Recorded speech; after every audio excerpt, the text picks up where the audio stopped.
दोस्तों, मेरा नाम है नीलेश मिश्रा। कहानियां सुनाता हूं। बिग एफएम पर आप सुन रहे हैं यादों का idiot box with Nilesh Mishra season 5। कहानियां जिनमें आप मिलते हैं खुद से। और अगर मुझसे सीधा कनेक्शन बनाना हो और अपनी जड़ों, अपनी जमीन से जुड़ना हो तो जरा gaonconnection.com पे टहलाइए। GAON connection.com।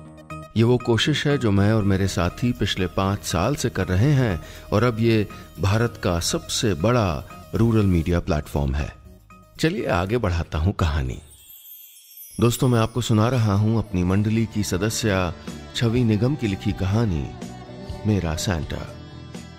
इस कहानी में अब तक आपने सुना अपने 4 साल के भांजे आयुष को सैंटा क्लॉज पर यकीन दिलाने की कोशिश करते हुए उसकी मौसी को एहसास होता है कि ये यकीन तो उसके लिए भी उतना ही जरूरी है।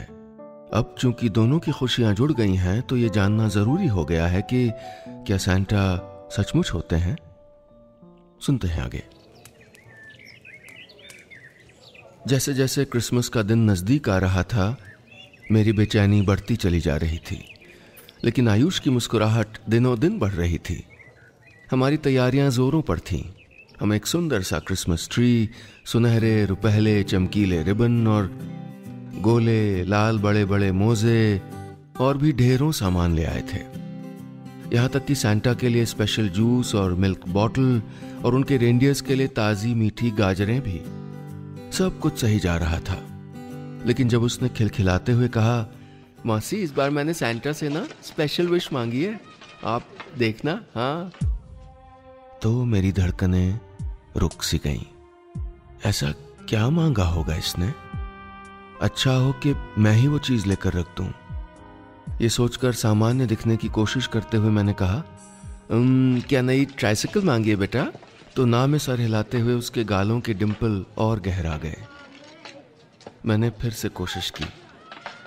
इस बार किस चीज का मन है तुम्हारा? बैट बॉल, कार्टून वाली नई सीडी? अरे हाँ, वो रेड वाली जैकेट चाहिए ना जिसमें कार्टून बना है, जो हमने देखी थी उस दिन मॉल में, वही ना? लेकिन बिना जवाब दिए वो खिलखिलाते हुए वहां से दौड़ गया। कुछ नहीं सूझा तो मैंने छुटकी को बुलाने के लिए खुद ही फोन कर दिया, लेकिन उसकी आवाज में झलकती निराशा ने मेरी उलझन और बढ़ा दी। क्रिसमस भी अब 2 ही दिन दूर था। मैंने आयुष को कभी लालच देना, कभी कुरेदना शुरू किया, लेकिन उसने सैंटा से क्या विश मांगी है उसने नहीं बताया। मैंने उसका छोटा सा बैग भी खंगाल डाला। शायद किसी कॉपी या किसी डायरी में उसने लिखा हो, किसी फोटो पे निशान लगाया हो, लेकिन मुझे कोई क्लू नहीं मिला। इस उहापोह में 24 दिसंबर की रात भी आ गई। देर रात तक हम दोनों ने क्रिसमस ट्री सजाया। जब वो सोने चला गया तो मैं काफी देर तक वहीं बैठी रही। कल हम दोनों के यकीन का इम्तिहान जो था।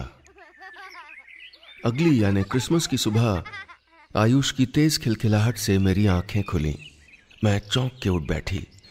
जल्दी जल्दी मैं बाहर वाले कमरे में आई और हैरान रह गई। आयुष की गोद में रिबन में उलझा एक छोटा सा पपी था जो अपनी नन्ही नन्ही गुलाबी जीभ से उसका चेहरा चाटने की कोशिश कर रहा था। मुझे देखकर वो खुशी से चिल्लाया, देखा मौसी, मैंने अपने साथ हमेशा रहने और हमेशा खेलने वाला कोई रियल वाला फ्रेंड मांगा था और सैंटा ने मुझको ये दे भी दिया। ये मेरी नजर साथ वाले दरवाजे पर गई। वो जरा सा खुला हुआ था। शायद वो पपी रात में यहां से अंदर घुस आया होगा और गाजर वाजर खा के लाल मोजे में घुस के सो गया होगा। लेकिन मैं तो सारे दरवाजे ठीक से चेक करती थी, फिर ये खुला कैसे रह गया? सचमुच कुछ यकीन सवालों और जवाबों के परे होते हैं। तभी दौड़ के आयुष मुझसे लिपट गया। मैरी क्रिसमस मौसी। मैंने बाकी सब सोचना छोड़कर हंसते हुए उसे और उसके पपी को गोद में उठा लिया। मैरी क्रिसमस बेटा। अब उस कमरे में सिर्फ उसकी खिलखिलाहट गूंज रही थी। तभी साथ में खुला हुआ दरवाजा पूरा खुल गया। मैंने हैरानी से देखा। आयुष का गिफ्ट का पपी लाने वाले सामने खड़े थे, छुटकी और उसका पति। खुशी के मारे मैंने अपनी हथेलियां भींच ली। मेरी भी विश पूरी हो गई थी। मुझे लग रहा था जैसे बाहर कहीं घंटियों की खनखनाहट के साथ एक भारी सी आवाज भी आ रही थी, हो हो हो।